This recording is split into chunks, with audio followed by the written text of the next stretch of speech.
Rajasthan Royals ഇത് ചോദിച്ചു വാങ്ങിയ തോൽവിയാണ്.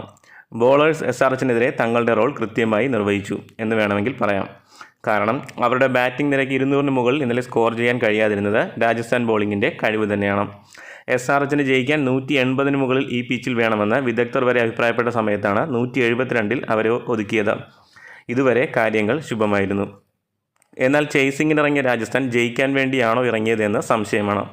സമ്മർദ്ദം നിറഞ്ഞ ഒരു നോക്കൌട്ട് മാച്ചിൽ പവർ പ്ലേ സമയത്ത് കാഡ്മോർ എന്താണ് കാട്ടിക്കൂട്ടിയതെന്ന് എല്ലാവരും കണ്ടതാണ്.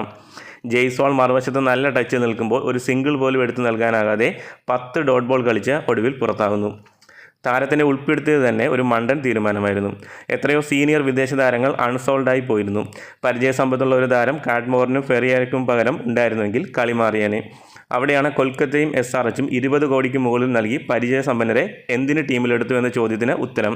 2 ടീമും ഇപ്പോൾ ഫൈനലിൽ കടന്നിരിക്കുകയാണ്. ഇനി മികച്ച രീതിയിൽ ബാറ്റ് ചെയ്ത ജയ്സ്വാൾ കഴിഞ്ഞ മത്സരം ആവർത്തിച്ചു. തൻ്റെ വിക്കറ്റിൻ്റെ വില എന്താണെന്ന് ഇതുവരെ മനസ്സിലാക്കാത്ത 2 താരങ്ങളാണ് ജയ്സ്വാളും സഞ്ജു സാംസണും. വെറുതെ എതിരാളികൾക്ക് മത്സരത്തിലേക്ക് തിരിച്ചു വരാനുള്ള അവസരം ഒരുക്കി കൊടുക്കുന്നു. അത്ര മികച്ച സ്പിന്നേഴ്സ് അല്ലാത്ത അഭിഷേകും ഷഹബാസും ചേർന്ന് 5 വിക്കറ്റ് നേടിയ പിച്ചിലാണ് ലോകോത്തര സ്പിന്നേഴ്സായ ചഹലും അശ്വിനും വിക്കറ്റില്ലാതെ മടങ്ങിയത്.